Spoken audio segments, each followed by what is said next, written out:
you wanted to get your life back together. Make things right with your family. You think this is helping? He's got information that I need. What information? Never mind. You can't tell me. Fine. But Jack, if Tony doesn't find anything, you could end up in jail. Probably. Then what are you doing?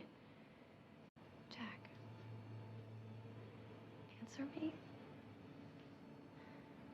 Nina, you can look the other way once, and it's no big deal. Except it makes it easier for you to compromise the next time, and pretty soon, that's all you're doing is compromising because that's how you think things are done. You know those guys I blew the whistle on? You think they were the bad guys? Because they weren't bad guys. They were just like you and me. Except they compromised. Once.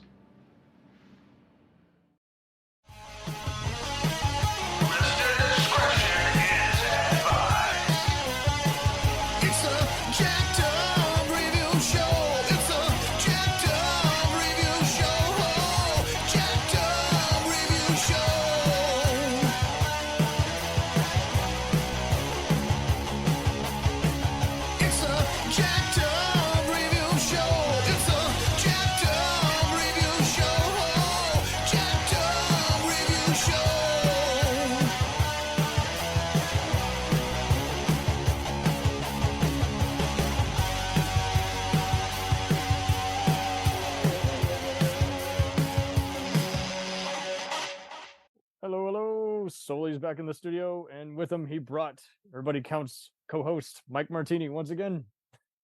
Hello there. How's Greetings. Everyone today?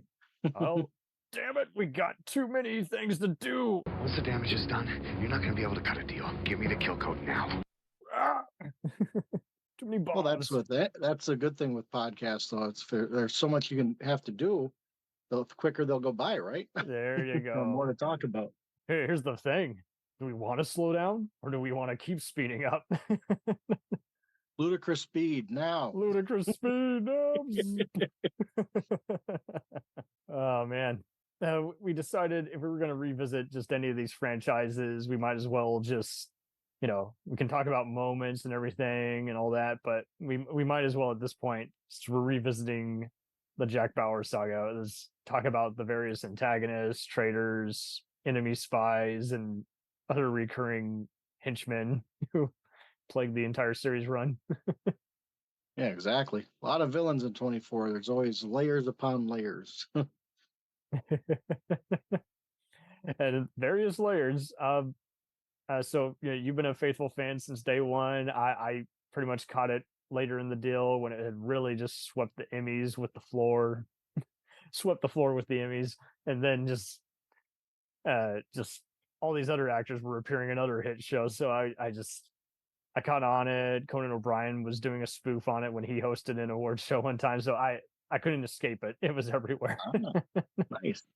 Yeah, I started getting into it when we still had to record the shows with VCRs back in the day. It's like, it's not that too long ago either, 22 years ago. But I remember I was working like a job where I was working second shift. So every now and then I wouldn't be able to catch it, but I was just, cross my fingers that the show is being recorded at home some way, shape, or form, so I could keep up with all the twists and turns.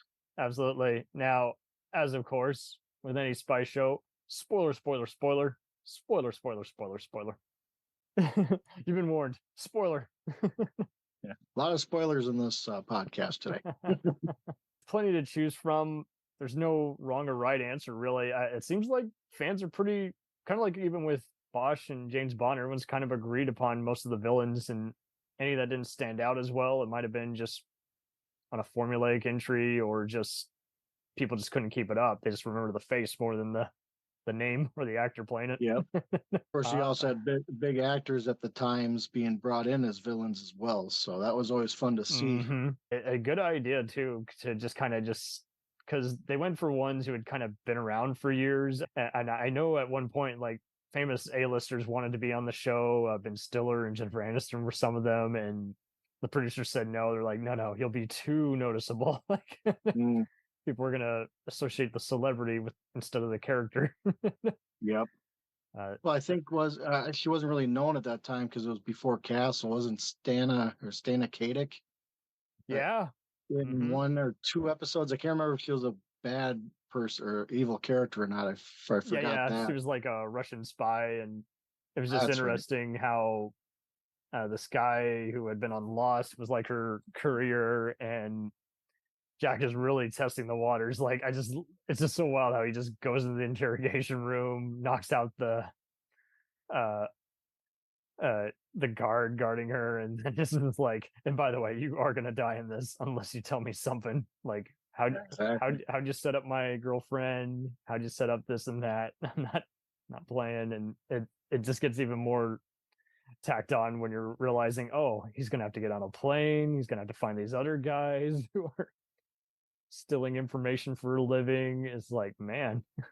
I guess we could start with like some of the main ones. How about Ira Gaines, the one who played by Michael Massey of The Crow, and he kidnaps Jack's family. And he's basically doing his best Die Hard free, where he's just like instigating conflict over the phone, saying, I know where you are, I got eyes on you at all times, and you will bring this, and you will assassinate the presidential candidate, and you will go into this car and do this or that, or I will kill your daughter over the phone. Yeah, exactly. Ira Gaines was a really solid character. I forgot to write down how many episodes he appeared in, though.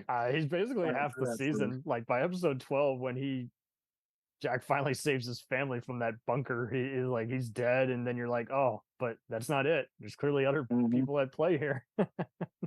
That's just it about the show 24. You know, there's going to be 24 episodes, at least for the first 7 seasons. I think 8 went to the 12 episode But this season, that first year, they thought they were going to get canceled after 12 episodes because the ratings were low. Was that it? Yeah. And so that's why they kind of ended it with that looming shot on the copter, because they weren't sure where to stop production, and fortunately the DVD sales and Emmy buzz was all the talk of the town, because like Sopranos, it kind of just invented the whole binge watch in your own comfort without having to rely on a VCR tape. And it was just interesting just seeing how they just kept experimenting with different formulas. But who would have guessed that then, lo and behold, we're back to square one. He's in another bunker with an off-the-grid security company, and then, lo and behold, all these war criminals I put away from Serbia and Kosovo. It's none other than Dennis Hopper's Andre Drazen and his evil sons, played by Misha Collins, who you might know as Castiel on Supernatural, and Victor is Hopper's character, and Andre was the main son pulling the strings, played by Zelchko Ivanek, who you might know from Homicide, Oz, and Black Hawk Down. He's the one with the glasses, just always intimidated. Oh, that's right. I remember that. Yep. It's been a long time since I've seen season 1. Yeah. It's almost time for a rewatch, I think. Rewatch again. Might as well. What do you think of how they made it just say, hey, it's not just a terrorist group, it's a personal vendetta. It's a family of terrorists. I liked that, because like you said, you thought it was like a terrorist cell, and then it turns out to be a family that's trying to pay back Jack Bauer for killing his family, if I'm not mistaken, right? Yeah, basically it. He had wife and daughter. Yeah, something like that. He had done like a special forces mission, and I liked how they came around in season 3, and then they're like, oh, and by the way, this other ex-MI6 guy who helped you in your kill squad mission, he's back with a vengeance, and he wants to basically destroy all of LA with a virus. Yep, exactly. So I kind of like that. It was a different change, or maybe not a different change, but just something a little bit different for the times. It wasn't just terrorist related. Interconnected, unusual kind of terrorism too. You got cartels before Breaking Bad took over. You got, but yeah, the virus is still freaky to this day. It's like, how did this come out before COVID? Yeah, really. When I was showing this to family in the 2010s, smallpox and SARS virus had kind of already, and even mono had kind of been the talk here and there, but they still weren't extremely contagious like COVID is now. Yeah. I guess I couldn't skip over Saw villain Peter Kingsley, played by Tobin Bell. I authorize a very large sum, large enough to compensate you for any kind of guilt you might feel about this. It's not for sale. If someone wants to buy it, it's for sale. How can you justify starting a war just to profit from the outcome? We're just controlling the chaos, that's all. In season I think I 2. had that written down. Yeah. Season 2. Yeah, he's basically working with all these oil tycoons and just wanting to up the prices by if it's just I still don't know how they got that on the air when the war in Iraq was such a heated topic, and they're just like, hey, let's just comment on it now. Like, we got all these people, who are fear mongers and everything, and will want to strike back at a country the minute they hear a threat. What if we encrypted a fake so-called threat, and we kill all these other people who that are part of the cover-up, even though that ultimately just leads Jack to the main big bads, and then after torturing Jack, butt ass naked. Oh, and now we're gonna incriminate the president's spiteful ex-wife. Oh, really got complex. Yeah, Sherry Palmer. I had that one written down too. Yeah. It was because it was. Wasn't it found out in season 2 that she was kind of behind some of the. So season 2 or season 3 where she was kind of behind some of the behind the scenes, assisting. Definitely season 2, and then in season 3, she still helps out with a few other murders, and it's like, man, this woman cannot go anywhere without a body count. And the thing with Sherry Palmer too, it's like even when she's saying I'm telling the truth, you always know, no, she's not. Yeah. In fact, wasn't it? Didn't she withhold pills from a character? Yeah. That dude was a bad apple too. He's threatening to bribe President Palmer unless his brother Wayne backs off with his affair with his spiteful spouse. And and much like the one assistant who fell to her death, they just break away from it because they're like, anything else we do to cover it up, it's just going to get even more implausible. Yeah, exactly. We'll leave it to your imagination. Like I've said before, and I'll say it again, many layers to each character, not just the villains, but even like Jack Bauer, Tony Almeida. Mm-hmm. There's a lot of layers involved with each season, it seemed like. Absolutely. Even the people that it's like what was it? Somebody written down here. Going back to oh, good. Well, it was like when I was looking up how many episodes some of the villains had been in. Some of them were only in like 8 or 10 episodes throughout a season. Or it's take John Hodges, John Voight's character from season. Creepy, much like his Enemy of the State character. Having the courage to make those hard choices gives us a lot in common, Mr. Bauer. Let me explain something to you. You and I have absolutely nothing in common. All that you have done today is create a scenario by attacking your own country that has made you valuable again. Today has been nothing short of a desperate grab for power, and it has failed. You have failed. Yeah, exactly. Do as I say, not as I do. I'm keeping America safe, but meanwhile I'm murdering other people who don't fund my Blackwater type operation. Yeah, that's right. Defense contractor. That's right. Not Stark Industries. That was. Yeah. Was it? That's Stark? A different franchise. Right. That would be a fun thing. Yeah, it was Starkwood. That's what it was. That's Starkwood. Oh, you got a half point, right? Maybe half Tony point. Stark's in there. I don't know. Yeah, that was pre Iron Man. You never know.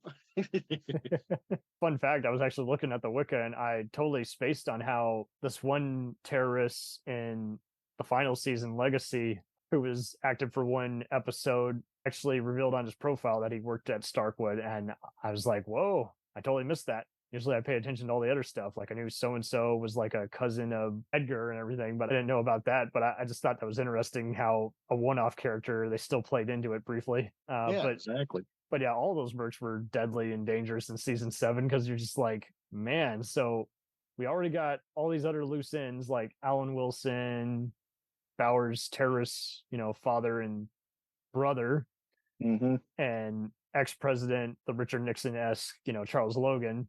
Yep. They all killed President David Palmer. Michelle almost killed Tony.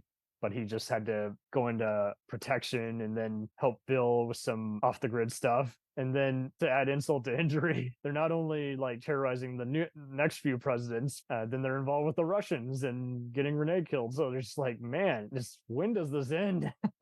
Yeah, exactly. That also goes to the writing as well, though. I mean, sometimes it's good to go back to the well, but at times it's like, well, hasn't this already been played out enough? But for me, it's like it didn't really matter as much with the or it's like, oh, this was used in another season, or this has been done in movies or whatever. I didn't care, because it was Jack Bauer trying to save the day, trying to get to the bottom of all the plots to take out presidents or take out just people in general. I mean, you and I both know that your client isn't clean, and that he conspired to steal a U.S. nuclear warhead. All my client wants is due process. Mr. Weiss, these people are not going to stop attacking us today until millions and millions of Americans are dead. Now, I don't want to bypass the Constitution, but these are extraordinary circumstances. The Constitution was born out of extraordinary circumstances, Mr. Bauer. This plays out by the book, not in a back room with a rubber hose. I hope you can live with that. Was it season 4 or season 3 where they were attacking nuclear power plants? Season 3? Okay. No, 4. You had it right. Yeah. Where? 4? I said it. And to have the mummy guy be Marwan, Arnold Vosloo playing him, this is like, and then Edgar's so distracted by not only not getting along with everybody, but then just deciding, whoa, anyone could die at any moment, including my mother. Well, wasn't he also worried about his mom because his mom was in one of the blast areas or the affected area? And she's decided, I'm going to just kill myself. I'm not going to wait to get dies, even though they prevent it. It's like, man, distractions galore. Exactly. But it's like, because you also feel for those characters, though, too, the ones that you never saw on camera. Even the people playing being unprofessional have a moment in the sun. Like when they're attacking a gal wrongfully expected of being a mole, and they're like, okay, she was a jerk earlier, but this is wrong. They shouldn't be torturing her. Yep. Then for them to get to the main mole, Marion Taylor, and oh yeah, she used to be this hotshot agent, Curtis's ex-girlfriend, and she's working for all these other guys who, much like Starkwood, are a private military contractor industry who are ready to get their hands dirty and murder people for money. And I'm surprised they didn't bring that into all the other shady organizations, but I was glad it was a one-off, like for free episodes. They're like, and by the way, now that you've eliminated all our kill squads, now we got all these other guys who still want to help Marwan set a bomb off and melt down every power plant. You and I both know all I want to do right now is kill you. But I have my orders. We've run out of time. You win. I've been instructed to ask you what you want. What I want is already happening. The death and destruction of innocent life is a means to an end. Why don't we just skip to the end? To the end? Everything that you did today, you did for a reason, for your people. What do you want to change? It's fun seeing every season play out or every season play out the way it did. I always loved the 24 episode arc because, like you said, they'd usually wrap up something halfway through and then, here comes something else. So back to basics. Back to basics, trying to go back to square one to figure out who did what and what to who. That's why I know I'm probably skipping ahead, but that's why I didn't really care for the 12 episode format when season 8 came around, and I'm saying Bosch Legacy, 24 Legacy, because it would, if it was done a little bit better, where maybe you covered the first like 8 to 10 hours and then the last 2 to 4 hours. So you wanted more of a skip in the middle versus at the very end? Yeah, skip in the middle than at the end, because it was, you had 11 hours and 40 minutes or whatever. And then it skipped to the end of the day for like the last 15, 20 minutes where you're seeing, was it Audrey Raines being loaded onto a plane? Oh, yeah. And there was that. They did that with X-Files, Prison Break, and even, what's the other one that returned recently? It'll come to me. But yeah, I'm okay with it being shorter, but like you say, it could have been a little more focused, like on skip ahead, like, okay, this just happened, this Overcast happened. Now let's maybe, I guess, skip to hours after the carnage, and then maybe have a little more relaxing time instead of just 12 hours later they've supposedly slept off screen and now they're at the exchange with the prisoners and getting the last bad apple. Exactly. I don't know whose idea it was to go from 24 episodes down to 12. I don't know if that was a producer or the I know producers. the writers said they preferred it because they didn't have to risk having filler episodes or too many moles, but I think they could have just had a better story editor. Yep. Because it's like, even if it was like 12 to 16 episodes, just something where you get like the first 3/4 of the way through, skip ahead. Okay, this is how we're handling this. Even maybe have Jack take a nap or sleep for 8 hours, Right. He basically let the guy get some rest. Earlier today, you said that I was cursed. That anyone I touched ended up dead or ruined. How dare you? How dare you? He basically only naps if he gets knocked out. Yeah, pretty much. And then, or it's like, was it in season 1 where he has that woman in the trailer or whatever? He kind of nods off for a few minutes in there.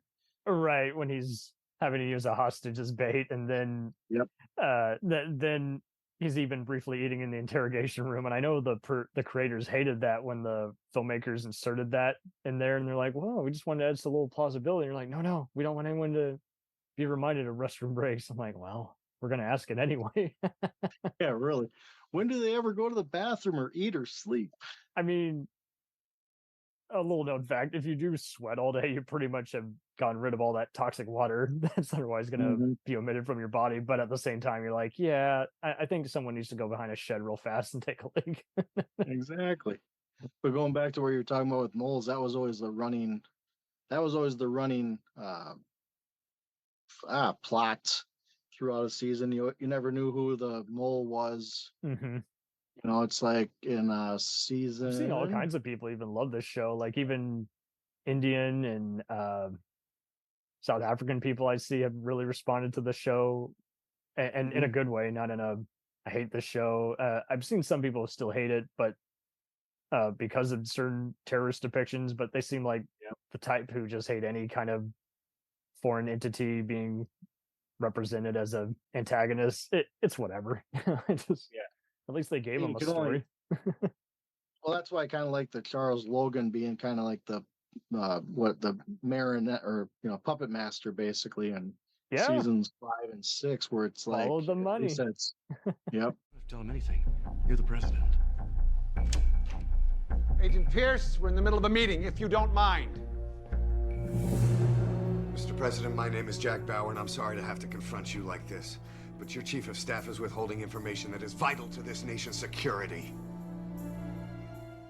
It's a homegrown terrorist instead of overseas terrorist. Absolutely. To add insult to injury, we think the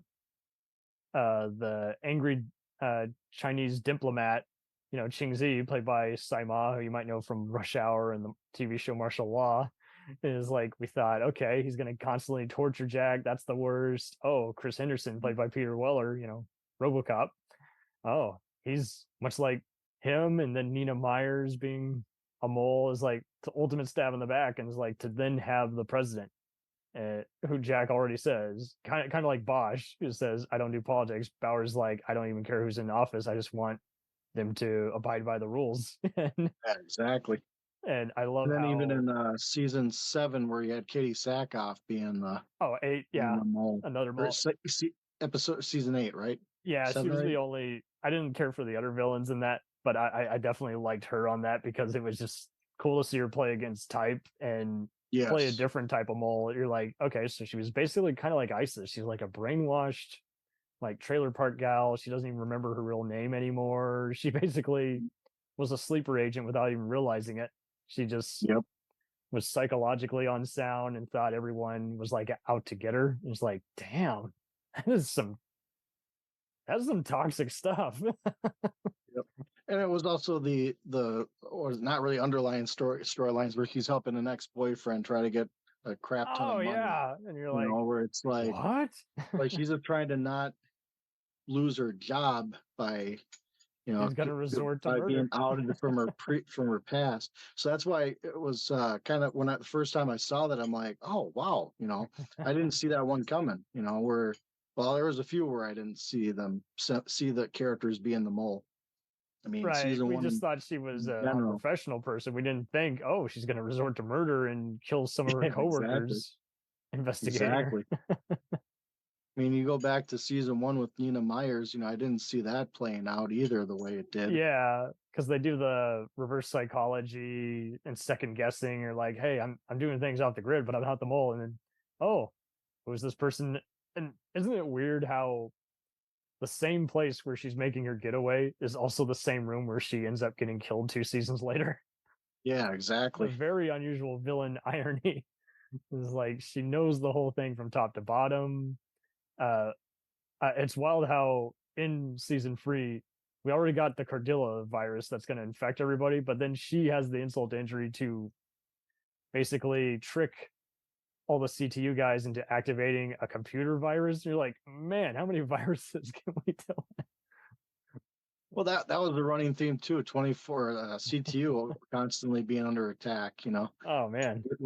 Whether it's a mole or from what was it season 2 where I think they blew up part of the building. Oh when yeah, Jack was yeah. trying to Season figure 2, it out. that was evil, and all those guys like, hey, take a former gang that Jack, infiltrated and then silently left, and they're not buying it, but the other main guy is going along with it. He's like, okay, you're here for something, okay, you good, you can prove your worth, and then lo and behold, it was like, oh, and Jack, to maintain your cover, it reminded me of a Splinter Cell or video game or a Tom Clancy novel. Is like, by the way, you got to let this still happen.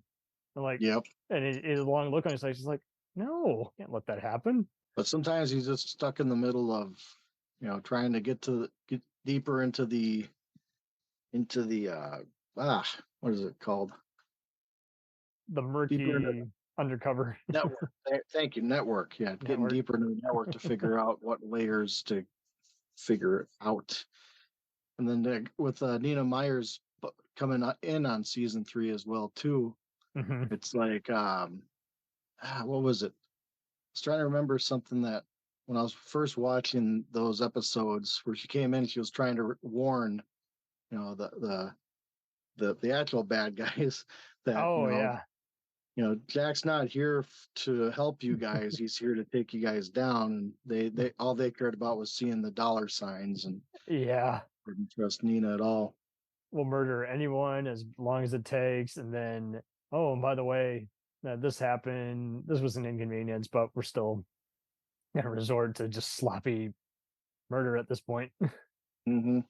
And it is wild how Abu Faid, the season 6 main terrorist villain, is like, instead of like Marwan, who was pretty polished and had a bunch of traitorous Americans and ex-Air Force guys doing his dirty work, as well as having the power plants and even just Muslim American families doing his dirty work. It's just like with Faid, say what you will about all his other henchmen. I just thought it was interesting how it's like, this is sending a message to Jack, is like, hey, you killed my brother years ago in prison, and now I'm just gonna use drone strikes. And now we the US military are using drones to do our dirty work overseas. And it's like, man, but terrorists in this universe were using it first. Yeah, in fact, I know I always bring up Bosch every now and then, but yep. DeJuan Johnson. In a better world, he would be in LA and get everyone out of there.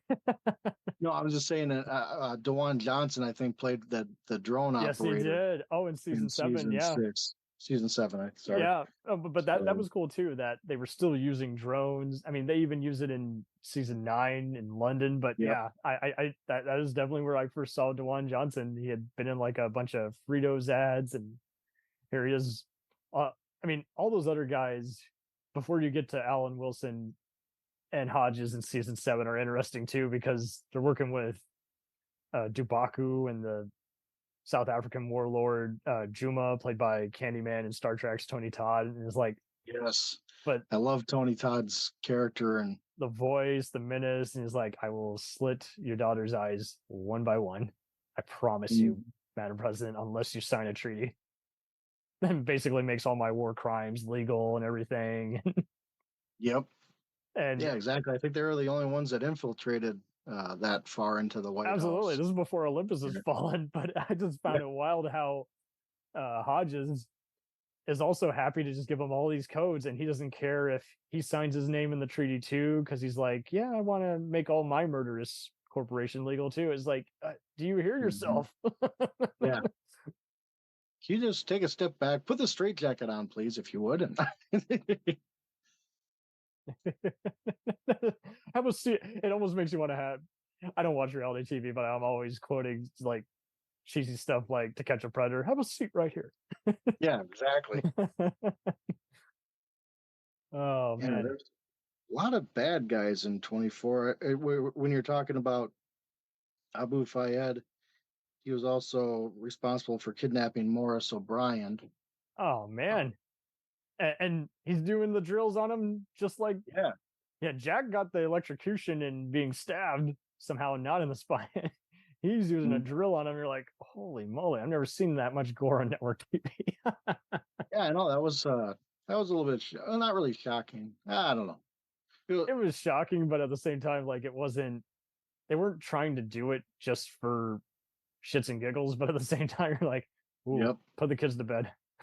What is it? They were trying to get Morris O'Brien to like just make a device or finish a device or reactivate a device. Yeah. They knew he was a hacker, and they're like, still, that's right. We want to sidetrack CTU, but then lo and behold, those couriers decide, oh, by the way, Fahid never intended to pay you for your time, so you're going to get murdered too. Just like, jeez. It does remind me of like season 5 and 6 of Bosch, some of those other like anti-American terrorists is like, we're going to bomb a courtroom. Yep. Which is wild because that sounds like an episode of Homeland too. I never got into Homeland. Wait, no, take that back. I think I watched the first season of Homeland. I'd be curious to hear your take on it. I think you'd like the presidents on that one more than the ones on here. Oh, I bet. Well, I did like I love David Palmer. Oh yeah, we all love Palmer. It's just the other ones have like other people in their staff who are keeping info from them or being unprofessional. So yeah, exactly. The what is it? The mole, not mole, because he was the vice president's chief of staff. Wasn't he kind of? Well, I mean, obviously the vice president as well had his fingers in some evil doing as well. Oh, totally. After, with Logan and company, those guys are wild too because they're pretty much just saying, I mean, the fact that they tell Secret Service, by the way, you will kill like the Madam President's and the First Lady's various underlings, and you're gonna go kill Jack because he's a liability and we don't want to exchange him to China. It's like, what? Yeah, exactly. And Jack goes through it a lot, when he gets taken by at the end of season. You feel dead in those. Season 5 he gets captured, and season 6 he returns. But yeah, just even with seeing that beard, you're just like, holy moly. And seeing him broken the way I mean, obviously it was great acting on Kiefer Sutherland's part, but the body language alone. Body language when he was trying to interrogate a guy where, a season or 2 before he'd do it without breaking a sweat, but he like putting something under the fingernails or under a kneecap or something like that, and he just kind of gets the shakes or something like that. Yeah, he can barely stand up for a minute. He's afraid that someone will land a hand on him. He wants to literally, I mean, much like he bites that one terrorist like ear off, he wants to do that to Ching so bad, but he's just glad that he's even still alive at that point. He's like, I'll get to you later. Yeah, exactly. So a lot of good evil villain characters throughout the series. And giving them a moment in the sun, like I was fortunate enough to interview Adani Marapis, who played Fahid in season 6.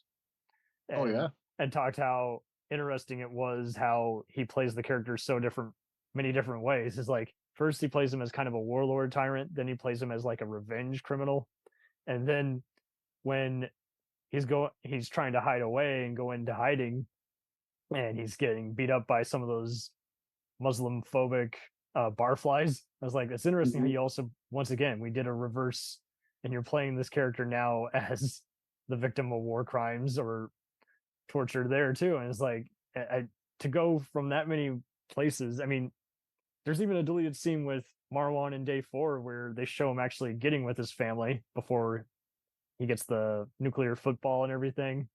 And Oh, really? Like, that would have been, I know they took it away because they didn't want to risk glamorizing the villain, but I thought that would have been an interesting like add-on to just show that, hey, he's got a family who could die at any minute too, and he's organized. He's practically a career criminal before he even starts doing all these terrorism. All these guys in suits. Oh man.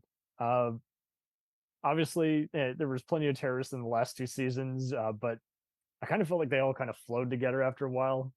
It was kind of a retread of, once again, just people wronged by the characters in wartime. Yep. Yeah, we wish I separate out my notes by seasons. That's all good.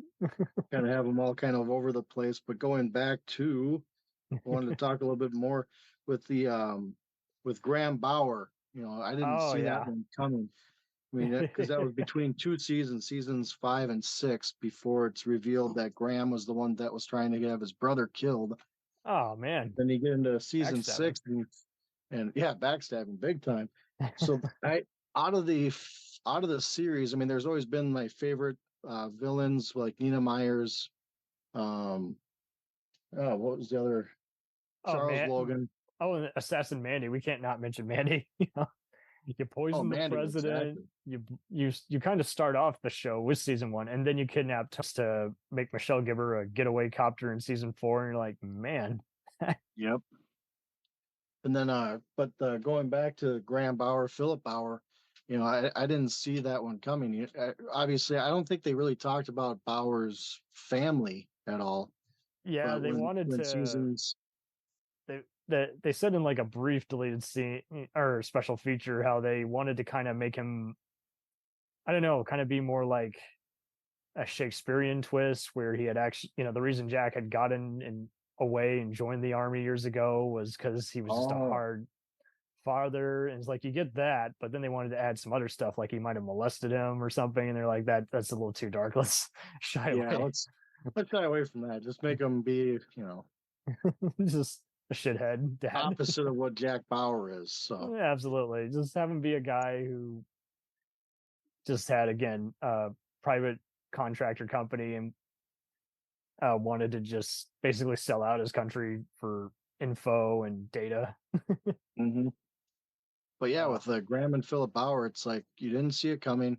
And then when Jack is interrogating his brother, he sees his dad kind of staring him down. He's like, oh, shoot, so he stops the interrogation. And Philip finishes the job. Didn't see that one coming either. Absolutely. And then it's like, holy cow. And then he's like, oh my God, did I do this? And it's like, no, but you made me think I do it, which is even more diabolical. Exactly.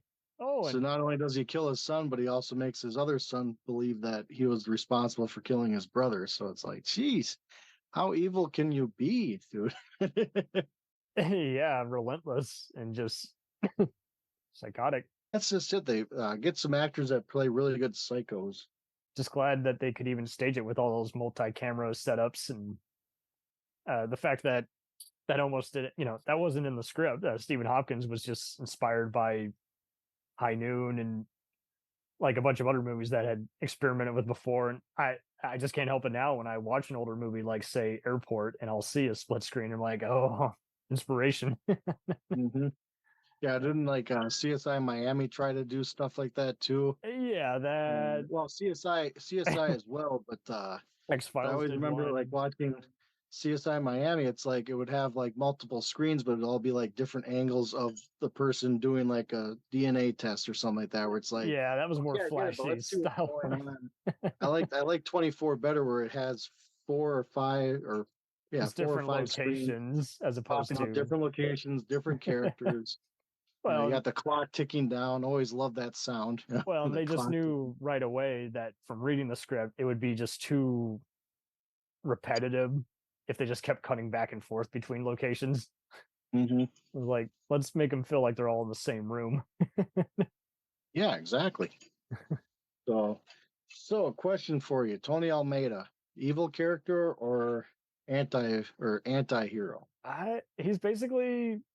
He's Jack Bauer if Jack basically had 5 more girlfriends die and just went off the edge. Because Well, you kind of see that with Annie Wersching's character being killed off. absolutely. Renee is another one. Curtis Renee Manning. Walker. Well, and Curtis Manning, remember in Day 6, he decides to kill that terrorist who killed his militia. Oh, that's right. And he was like on a SEAL team with them, and he's like, no, whatever happens, this guy is not leaving the interrogation room. I'm gonna kill him. Mhm. And Jack's like, sorry, dude, we gotta use him to feed some intel to the president. They didn't have to kill Curtis, but I just thought it was interesting how everybody who gets out of line pretty much either gets hurt or just reminds Jack that he could have done that same dumb mistake. But yeah, Tony is interesting because it's like he's not trying to be a villain, but he is kind of like the Punisher. He's using villainous means to do a selfish, avengement. Yep. Avenging the death of his wife and kid. I forgot she was pregnant. She was pregnant. Yeah. I forgot all about that because which season did that happen? Season 5, right? Yeah, season 5. And Yeah, season 5, yeah. Even to have that other guy who had been working with Peter Weller's character Henderson, I thought that was cool that they brought in Peter Wingfield from X-Men 2 and Highlander. He's only in 4 episodes, and it's wild how Tony even is reluctant to kill him because he's kind of been fighting a similar fight, even though he knows he's ultimately not a good guy. Oh, yep. It was like he was using all these cyber hackers and everything to pretty much destroy the criminal underworld. But so many gray areas again. What actors would you have liked to have seen play a villain on here? I can think of a few guys from Air Force One probably would have been perfect. Oh man, that's a good question.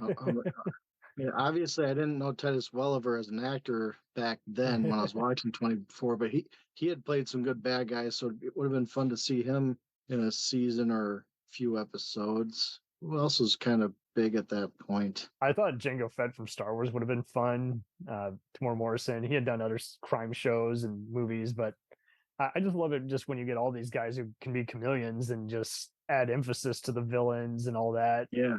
Instead of just, Tony Todd was kind of as close as you got, but he just reminded me of so many other B-movie actors who would make mainstream appearances on TV, like Michael Ironside and Lance Henriksen. And you're like, see, those guys, the bad guy in The Crow, Michael Wincott, I think would have been perfect. But as close as they got was they had him be the hacker in the second to last season who's kind of steals Chloe away. That's right. But if he had was Michael Rooker in any seasons? I can't remember. Oh, he wasn't, but he would have been perfect.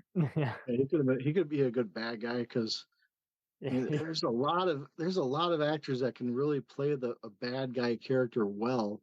Oh yeah, when Michael Madsen first appeared as one of Jack's old buddies, I was like, oh, he's gonna be a bad apple. He's gonna betray him. I was like, nope, he's loyal. Surprisingly. Yeah. See, that's just it. You never know who's exactly 100% on board with Jack or on the opposite spectrum where they're just using Jack to get what they want or get stuff. But that's a great question. What are the actors? Man. I'll have to try to get back to you on that one. No, it's all good. Who else did you have? You said you had a few. Did you mention them all? I mentioned some of the Air Force One guys. Did you ever see the horror comedy Wishmaster? No. Oh, it's all good. Okay, so Andrew Divoff, I think, is an underrated actor, and he was the bad guy in movies like Toy Soldiers, and he's Gary Oldman's main henchman who gets in a fight with Harrison Ford in Air Force One. And I always thought, okay, it would have. He just had the voice for it, where he could play most ethnicities and just give it a diabolical spin. I would be amiss if I did not mention the late great Julian Sands, who played Vladimir Bierko in season 5. Bierko. Yeah, he's the main Russian guy with the basically anthrax type poison bomb. Oh, that's right. But that's just it. We forget about him because the presidential arc just overshadows so much of it. But it's interesting how he finds a clever way to always have his goons bust him out of and do a jailbreak. And I know that actor did say he was watching a lot of Pierce Brosnan, James Bond movies to get an idea for his villain. And I just remember when I saw it with my folks, I was just blown away. It's like, yeah, this guy, people of today's world might know him from something like the Superman show, but he's done everything from being one of the gamblers who gets murdered and leaving Las Vegas to a bunch of other period piece stuff to playing the warlock. So like you said, kind of chameleon type of character. Another chameleon, and kudos to him for just he didn't even have to, unlike Juma, who was kind of like ready to die and just had no shame and just wanted people to kind of just stay away from him. He was mixing in politics. He was political, but only to an extent. Like at the end of the day, he was basically just using politics to just get what he wanted. Mm-hmm. And it was interesting seeing some of his other henchmen, because some of them I had seen in like Die Hard 4 and a few other action shows. So it's like, yeah, man. It's kind of fun. It's kind of fun going through some people's IMDb filmographies, because it's like, oh, I didn't know they were in that. Kind of bring up sometimes like episodes, because you played a vampire and here you are now. Yeah, exactly. I was going through, who was it? Sorry, give me a second. I mean, even obviously actors... John Voight speaks for himself, but it's like Stephen Saunders, who was played by Paul Blackthorne. Is that the one you mentioned there? Yep. And okay. I liked how one article compared it to the GoldenEye arc. I was like, yes. Yeah, because he has the character's complete trust, and then he decides, no, that was all a lie. And he's very smooth with his operation, let alone, much like Bierko, dispatching all the other guys who have failed him or who, again, we thought were running the show but aren't. Yep. Yeah, and then I remember, wasn't Cal Penn like a runner of some sort in season 6? Season 6? Oh. Yeah, he basically is. He takes that couple hostage, and he's like, "Yep." I love how he's like, by the way, I'm here to use you as a fall guy. You got to transport this bomb, and I need you guys to get me out of here. And that doesn't work out too well, does it? Yeah, exactly. Never does. Yeah, you go from How I Met Your Mother and Harold and Kumar to this. But that was also good acting. It was also in the Superman Returns movies too, as one of Lex Luthor's. I think so. henchmen. Yeah, that's right. So it's always fun seeing like a comedic actor that can also do dramatic roles as well. All right, we already got Mary Lynn as Chloe, and then have all these other guys pop up. I mean, I did mention Aisha Tyler as Marianne, but I mean that gave her a big career boost when she was doing stand up and on Friends. Yep. And it's like, man. I was at. She's also appeared in a few episodes of Always Sunny in Philadelphia as well. Mary. Yeah, Gail the Snail. Yeah, Gail the Snail. That's right. I just started watching. A little bit off topic for a second. I just finally watched all the seasons of Always Sunny, just because I heard that Greg was always good in his role as Mac's dad. So I wanted to catch up and see all the episodes. Yeah, Greg Cummins from Bosch is on there, and it is funny how, again, just it's so low budget looking. That's how they were able to keep it on for so long. They didn't have to worry about pay cuts or anything. Well, that's maybe another actor though too. Gregory played some really good bad evil characters throughout his career. Mm-hmm. It'd be kind of been fun to see him be in. I'm surprised he didn't. Episode 24. Yeah, it's like I don't know. Maz Jobrani, that I'm not a terrorist, but I play one on TV comedian. He was in season 2 as one of the guys in the van. Oh, that's right. As a change of heart, he's like, basically half these guys you could say are kind of the Leroy Jenkins of their team. They always have second thoughts about doing all these awful things, so that makes it kind of fun too. What terrorist is going to flip, or who's going to be actually a federal agent undercover, or who's going to be none of those things, and a totally different plot twist. Exactly. That's just it, Bruce. Plot twists pretty much in almost every episode. Cliffhangers almost every single episode, even So ending many seasons on cliffhangers. cliffhangers. Because what was it? The Mandy assassin you had mentioned. She poisoned David Palmer by shaking his hand at some point in the last episode of season 1. Yep. Oh, man. Yeah, a lot of good villains and a lot of underlings of villains throughout all the seasons of the show. That's for sure. Totally. And you're only as good as your villains, but I'm telling you, they gave the Die Hard movies a run for their money. Oh, absolutely. I enjoyed all the seasons of 24, and I've only watched the Legacy show once through. That's all good. Like I said, it was only the 12 episodes. I watched it when it aired first on Fox. And you didn't see the one in London? Oh, I saw the one in London too. Sorry. Oh, that was 12 episodes too. Yeah. Well, I mean, with that, like I said, Legacy and season 8 or 9, whichever one was the shortened ones, just 12 episodes. That's why I didn't really care for Legacy as much. Plus, no Jack Bauer. Spoiler alert. But with the 12 episode format, I didn't really care for that as much. But I do want to go back and rewatch the Legacy one too, because I know they were trying to kind of revitalize the show with a different character, but I think a lot of people are just turned off that, well, without Jack Bauer, it's not really 24, is it, type of thing. I just wish they could have given Chloe, and I mean, since they brought Tony back, they should have just had Tony, Chloe, and like some other guys, just kind of what they almost did with Prison Break, just have their own kind of just like vigilante crew that solves crimes. That would have been a fun Equalizer or The Pretender kind of show. I would love to watch every week. It is what it is. I mean, they did talk about doing one where kind of like almost like a Homeland or that Bosch season, where they would have a federal agent who gets word that a terrorist is going to sabotage a courtroom trial, and is like, see, that could have been a fun ticking time bomb of a thriller. Yeah, exactly.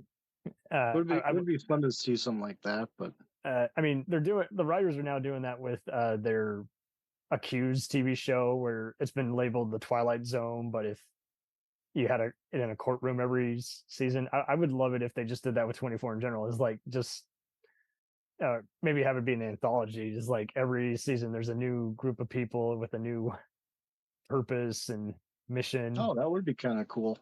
That'd be a nice, cool format. And then slowly, maybe like the Breaking Bad universe, slowly reconnected to all the other guys. Like at the end of this, you get a pat on the back from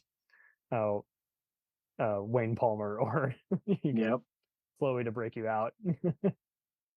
Going back to Charles Logan's character, there was like a couple times where you thought that he'd been killed at some point, because season 6, I thought he was gone. Season 6, yeah, and then he pops back up in season 7, right? And then when they bust him out of prison for season 8 and have him be like a supervisor, I'm like, no, this is the most incompetent government ever. Yeah, exactly. But it was telling. Who's running the show? It reminded me of some of today's people, who the Oliver Norths of the world, just people who have had an infamous scandal and then somehow, got, freed or cut a deal with a district attorney, and now they can do all these other mischievous things or be a lobbyist. And you're like, man, no one ever really goes away, do they?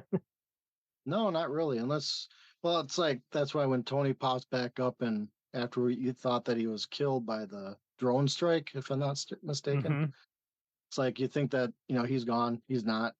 So I was always hoping and wishing that Michelle wasn't killed either, but didn't get that wish, unfortunately. Did not. Michelle should have been on there longer, though, for sure. I know. I loved her character. I loved the relationship between her and Tony. I liked how they brought Milo back, but his was interesting because it's like season 6 is kind of a season 2 rehash. Partially, it's like once again they're threatening to go to war with another country, and then they're deciding, hey, we got to have some office romance. Yeah, exactly. Yeah. What would you think is, because when I was doing some research on the villains of 24, I mean, everybody had different rankings for, like top 20, top 24, type of thing. But I don't want to go all 24 characters in. But what do you think is like a Mount Rushmore of the evil or villain characters from the show? Your favorite top 4 villains? Yes. Oh man, so hard. I know. Tell me about it.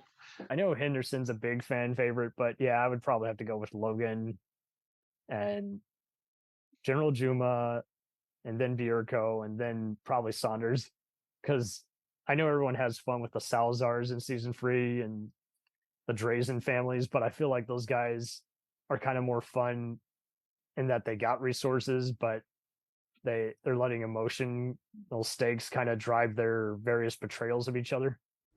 And I'm not that sure now. A few years ago, my wife was killed because of my job. My daughter's never been the same since. This last year, well, you know what I went through to bring you in. What'd I get for it? A pat on the back, in the end a demotion, and a heroin habit. I'm tired of putting my ass on the line for nothing.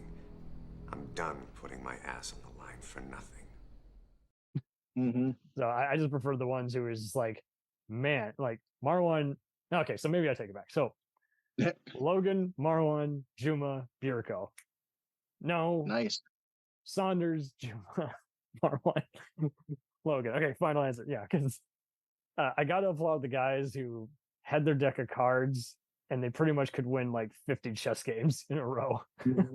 Yeah, for me, I always, season 1 always holds a special place in my heart. So Nina Myers is on my top 4. No, that's fine. Her and Ira. Steve Marwan was good. Charles Logan. Chen Zi. Okay, yeah, that torture. He was the one that assassins. Yeah. Yep. Plus, he almost broke Bauer. I mean, he did at some point. He really did, and to then just like when you see that final, like, there's a lot of great rack focus shots, especially when they're doing CTU or presidential briefings. And for those who don't know, that's where the camera doesn't move, but it goes out of focus, like on a different person in the same frame. And I always loved how with that one, you had what almost looked like a crane shot mixed in with just slowly fading out. Like, it's like, but just as Ching is saying, by the way, Jack, I'm not going to kill you. So you're going to feel every pain, broken rib, every just electrocution, everything. Don't you even try and play that game with me. Mr. Burnett, I've been doing this a long time, and I can tell the difference, especially when a man is under duress. If he's got information that I need, or if I'm just wasting my time. And I promise you, I am not wasting my time. Yes. And then to have that teaser where, did you ever see any of the fun kind of, I think they, like little teaser mini episodes that would get people hyped up that were on the DVDs? No, I don't think we ever got the DVDs back when they were. It's all good. Out, but season 3, for whatever reason, they had. No, they didn't have one for season 3, but they had.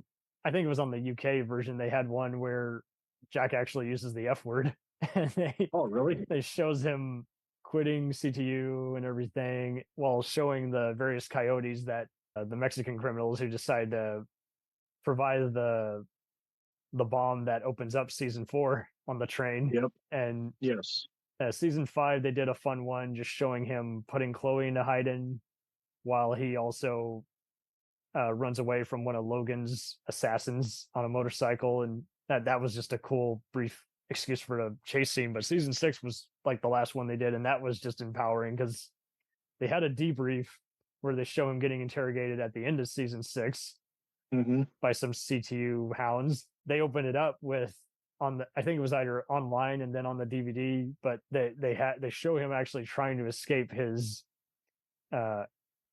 prison camp and failing miserably.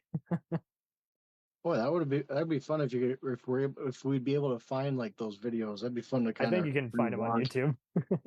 Most likely. That'd be fun to. They're goodies. Track down. Yeah. They're not on Hulu, so you might as well look up YouTube, see if they got them. Yeah, exactly. Or either that or track down the DVDs.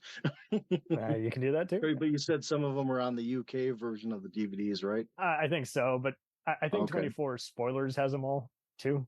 Oh, sweet.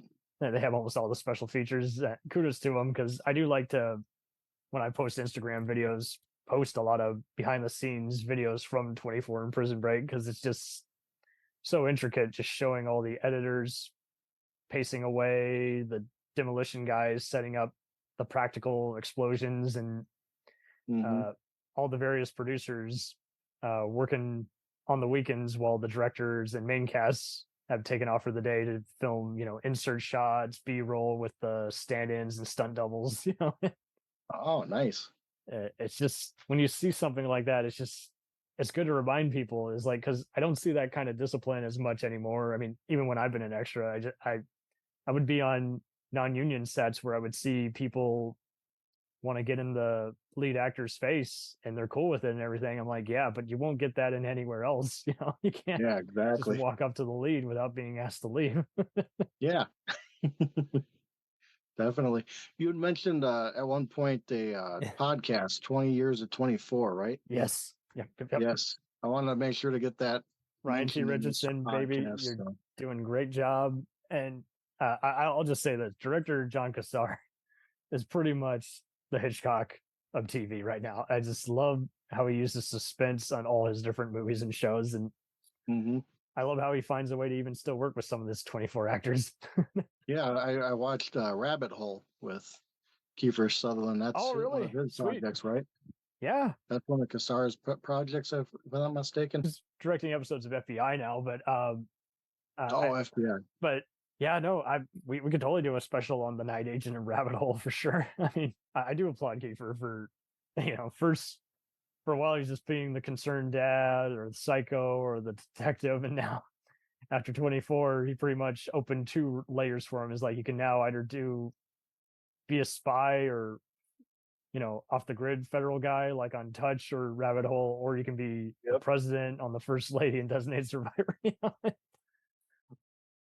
Oh, Designated Survivor. I like that one too. I forgot about, because that was so many villains there short-lived. that made you secretly wish, I'm waiting for a Logan connection somewhere. Yeah, exactly. You're just waiting for one of those 24 connections.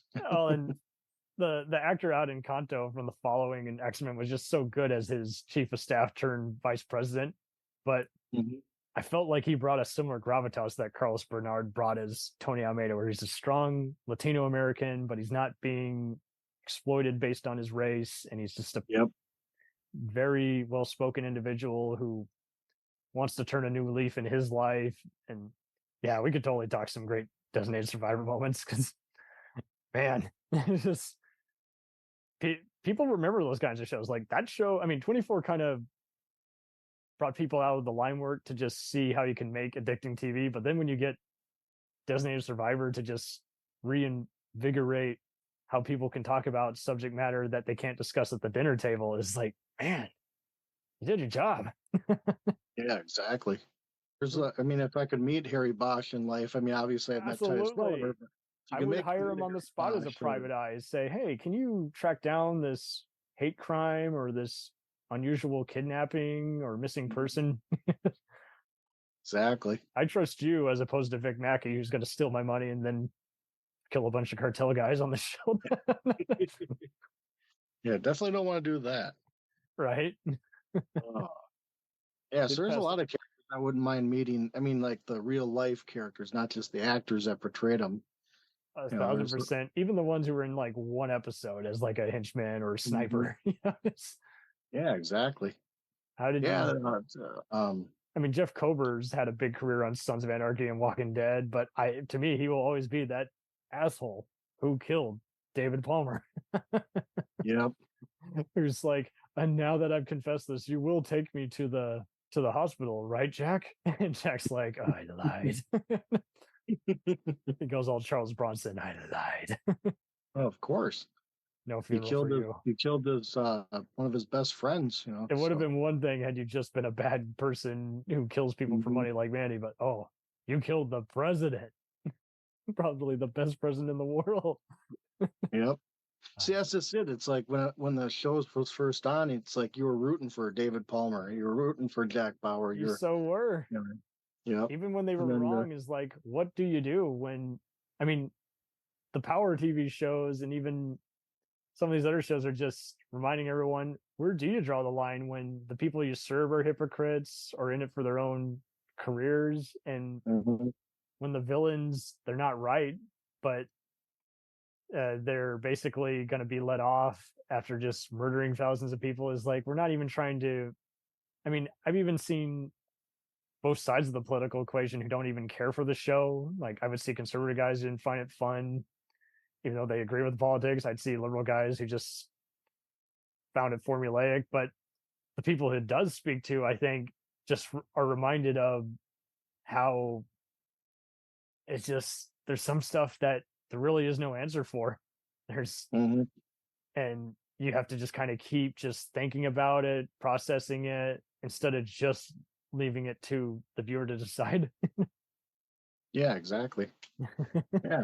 This isn't like The Office, where it's pretty clear cut who the villains are, but everyone's oblivious. Oh, of course. They're just behaving. Like we've said a couple times, layers upon layers with 24. You Layers. Never knew who was gonna pop up next, or be a mole, or when CT and like was gonna be Bosch, attacked. you can kind of get a feel of people who, if there's anything TV people love more than anything, it's working with other famous TV people. And so when you see a show that is so clearly inspired by kind of another show, just applauded. Like, I would see the unit guys put each other in each other's independent movies, but with 24, I will definitely just every once in a while see kind of a federal agent show, or a guy on the edge who's one step away from being fired and prosecuted. Just, you get that kind of same gist. And I don't know if it's just how they frame all these sweat-inducing moments or what, but once again, man, it was a treat having you back on. Oh, fun being back on. I thought you did good. But when there's so many bad guys or so many villains in a TV show that has spanned 9-10 seasons or 10 years or whatever, it's difficult to kind of remember some of those moments or some of those. Even bad when we guys, rewatch it, we still have to be a little careful. And you're like, wait a second. Yep. Yeah, because it's like when I was rewatching season 8 with Katie Sackhoff, I'm like, oh, that's right. She's the evil. So it's like it's fun, that's why it's always fun to go back and rewatch those seasons, those episodes, because with how many twists and turns 24 has. I mean, a lot of other shows have done it too, but you just kind of forget about them at times as well. So it's so much to take in. Exactly. A lot to take in, but that also goes back to the writers and the creators as well too. It's like you've made all these characters come into a show, all these different villains, all the even the good characters too. It's like, I mean, to write that many characters into a show, it's just amazing. This and the Star Treks and even Ted Lasso, I just love revisiting the seasons because there's so much to grab onto, unlike other shows where you can pretty much do an hour and you've covered most of the bases. It says a lot for a show where it's like you can revisit so many aspects of it, interview all these people, want to interview even more people. Yeah, exactly. I couldn't imagine doing like a breakdown episode for like a show like 24 now. It's like, 'cause it's like 24 episodes to break down. But it would be, you would still want to even just layer even the seasons. Yeah, exactly. Like, this is what's going to happen between episodes, or this is what happens between episodes 1 and 4 or 1 and 6 or whatever. So yeah. So, because it's like with working with so many shows website and podcast people, it's like we only break down one episode, but it's 10 episodes a season, so it goes by really fast. So so trying to break down 24 episodes of a show that'd be a lot of homework.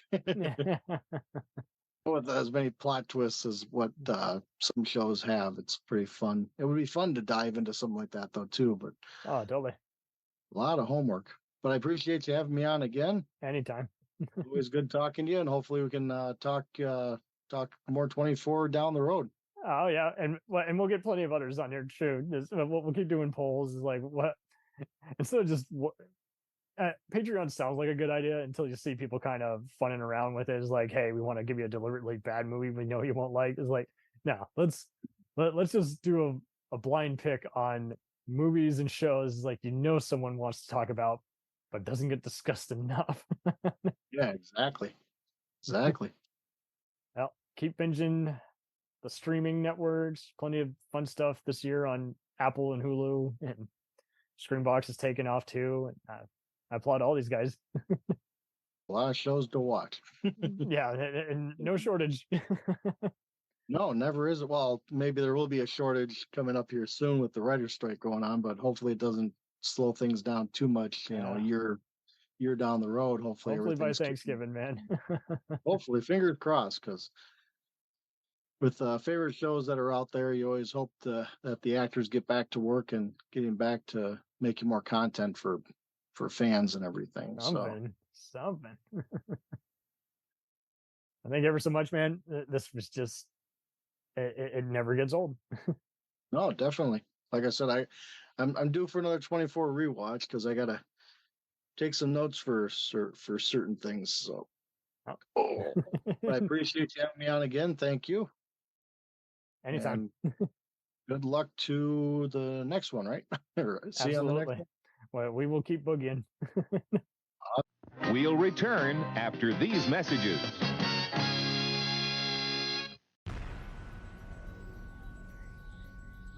The Jacked Up Review Show podcast is honored to be part of the Blind Knowledge Podcast Network. Join anytime, talk the talk, and enjoy yourselves. There's something enlightening for everyone with this crowd of cool cats. Check them out.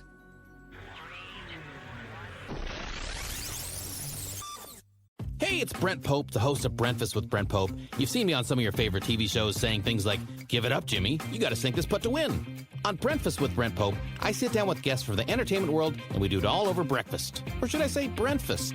Every week on Brentfast, you get inside Hollywood info and tips, great breakfast recs and foodie debates. Most of all, you get the most delightful 30 minutes of your week. So dig in. It's Brentfast time. Listen at Brentfast.com, Apple Podcasts, or wherever fine podcasts are found.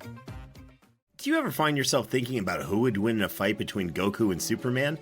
Hi, I'm James Gavsey, and on the Who Would Win show, me and my co-host Ray ignore anything important happening in the outside world and debate fictional battles between characters from comics, movies, and video games. We got a new show every week, and almost always am I the winner. Yeah, not true, Ray. In the past, we've discussed such matches as Captain America versus Darth Vader, Solid Snake versus the Iron Giant, classic matchups like RoboCop versus Terminator, and even the Muppets versus Sesame Street. That one was crazy. So if you're a fan of geek culture and love a spirited debate, check out the Who Would Win show wherever you get your podcasts, or check us out at whowouldwinshow.com.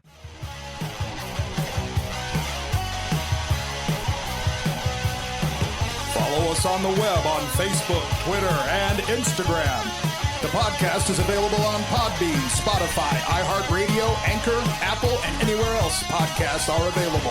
Feel free to review our show and leave comments on any of those sites. Thanks a million for listening. It's a jacked up